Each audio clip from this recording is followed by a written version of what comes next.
sunset. Okay. Yeah. So, A flavor of a memory. Whenever all the stars above are shining, then I know I'll never be alone. And the certain Wherever all my wishes may be heading, a part of us will never leave. Oh, wherever in the world you may be hiding, in a while I know you're coming home. Tonight I know you will be coming home.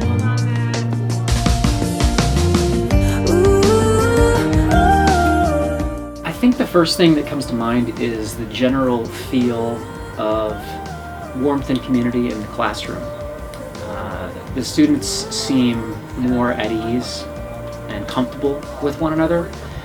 And in terms of how that facilitates learning, I think particularly in the context of not just studying, but doing philosophy, is a willingness to disagree and a willingness to challenge one another. I said to my class just recently, LLC is like Perspectives with a lab, and the lab is Duchesne. I mean, the lab is always, for Perspectives, the lab is your life, like how do you live your life? But in LLC, you specifically have the petri dish of Duchesne to see, to see if these things that we're talking about and thinking about, justice and goodness and finding God in other people and in all places, actually can work. The way in which it's set up, it's much more intentional about trying to establish the conditions for friendship. And also one of the things that I think it does is that because you've got about 100 students living in a dorm that holds about 245, more often than not, that kind of cohort of living and learning helps kind of become a catalyst for the dorm and other students who are just taking regular Perspectives courses. So it really does expand the possibility of a community of learners who are interested in the important questions of human living. Then I know I'll never be alone. Keep the conversation going.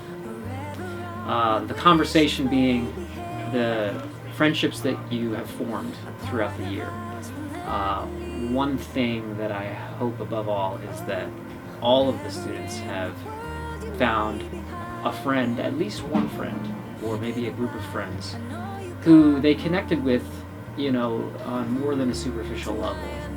Well, two things. First of all, I just think that the question that orients the whole year, how ought I to live my life, that should really be the question that we're always asking on a regular basis.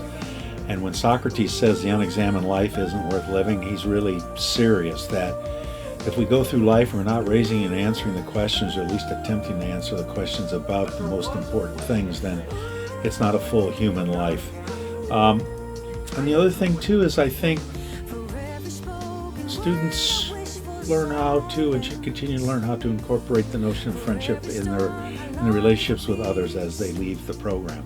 When you came here for orientation, Father Michael Himes probably spoke, he's got that great speaking voice, and he said something with a British accent, a British Brooklyn accent, about a university being a great conversation with great conversation partners about things that matter. And I think that's what Perspectives tries to do. It tries to be a great conversation with really great conversation partners, your students, these authors, professors, about things that matter, about justice and goodness and what you want your life to be about, what's worth fearing and what's worth pursuing.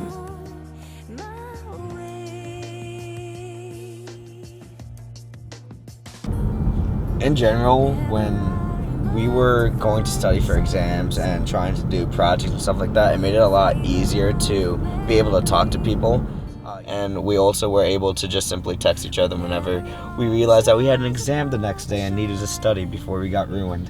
My friends and I always joke, I have a couple of girls on my floor who are in Perspectives, and we all find ourselves in these conversations about stupid things, like when we're going out or when we're just hanging out, we're what would Socrates say about this, or what did you think about class today? And we're always this is what Perspectives is all about. Like, My favorite nights are like, not favorite nights, but like when we all have a paper and everyone in our class is in the lounge together, like grinding out paper together.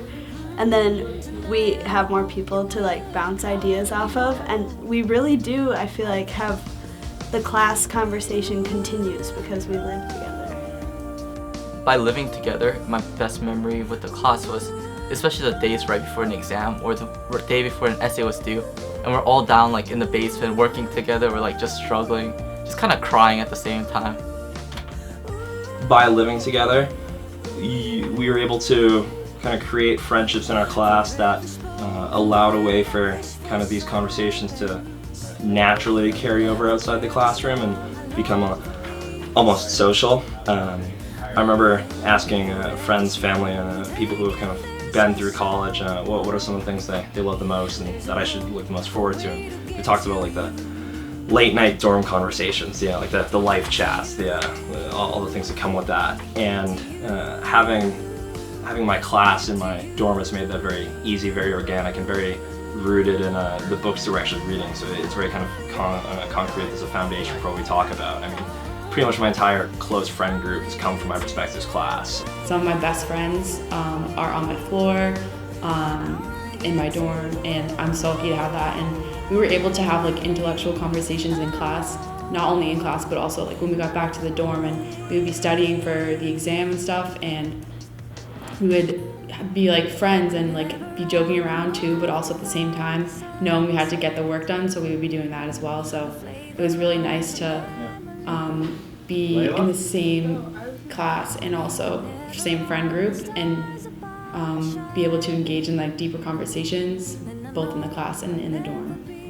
It's very hard to create a bond that materializes outside the classroom because at the end of the day you only see each other for 3 hours a week. The great opportunity that the Living and Learning community has offered us is not only a space where we can debate about loads of very interesting topics relating to philosophy and theology, but also allowed us to bond our friendships and created many friends of the good outside of our classrooms.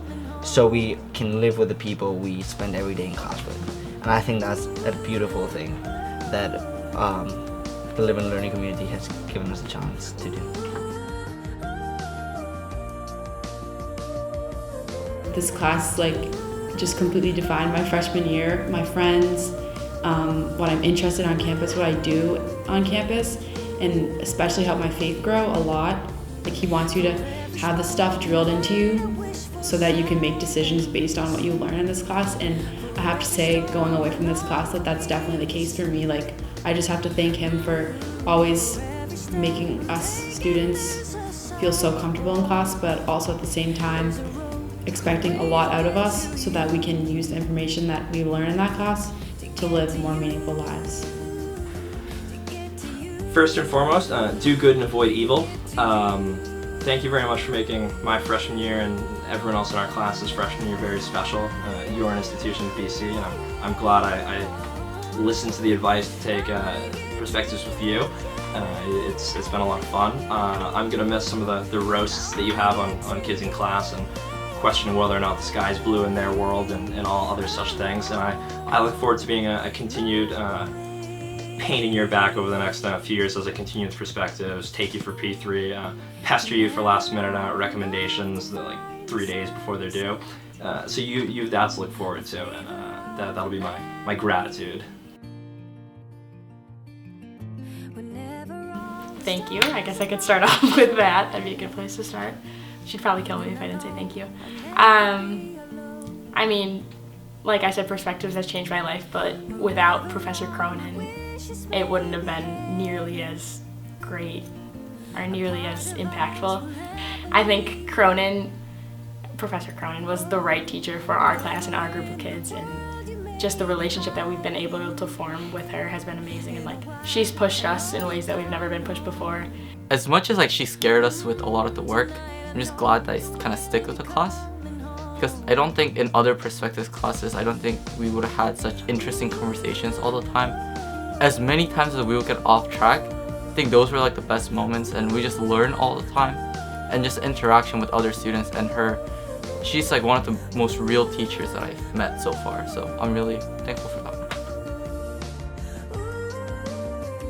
I appreciate how you respond to my casual emails, like when I emailed and said the gang's all here and the extra credit assignment, like, are we supposed to write 2 pages? And you responded and said yes. I thought that was really nice. And I like how you engage everyone in what we are interested, like, even when I can't say full sentences, like, it all works out because you engage with us. You've created a sense of trust in our class to say what we think and not be judged, and to be engaged and challenged, and it's been really good for, like, development, you know. Was that it? Honestly, Professor Story is really accessible in terms of his office hours, and he was always willing to meet. So he was a great resource throughout the year for having discussions that would have ended in class, but continuing later on during his office hours. He was also a great resource to talk about general issues that are trending right now in our society, and also he was always willing to help provide extra information regarding essays and exams. But on a more personal level, Professor Story has the most ill suit game I have ever seen from a professor in the past year. Professor Story always came prepared with some fly outfits. I'm telling you, like, this man was modeling. Oh, and also he had a moped and wore this Bane mask. Dude came to Perspectives night sessions dressed up like some off-brand CIA agent. I'm telling you, like, he should be in some movies on his moped. I'm sure his 0 to 60 is 2 hours, but it's okay. You can just go. So, Professor Story, thank you so much for this wonderful year that you have all given us. And you have given us the chance to experience and develop intellectually. And thanks to your class in philosophy and theology. We hope that we can live much more fulfilling lives and keep with this wonder that you have started in us to fully learn academically. So thank you so much, because for me you've been a real role model this year, and I am forever thankful to you. And I have tried this year, I think more than others, to foster disagreement and challenge in the classroom, but I think it's something that I've heard students say they appreciate, is that we've created a space together, I think, where people feel comfortable doing that on a regular basis. Because ideally you want to, make those things habitual, as Aristotle would say, and not just, you take this class and learn this stuff and then you're done. So I think that has been something. So some people willing to challenge one another, but also it's just been more fun. There's so much more of a personality that I can sense and get to know in the class this year, I think, than in previous years. So, in addition to having regular events like the movie nights and the Lives of Excellence, it just, I think, has given the class more of a community feel.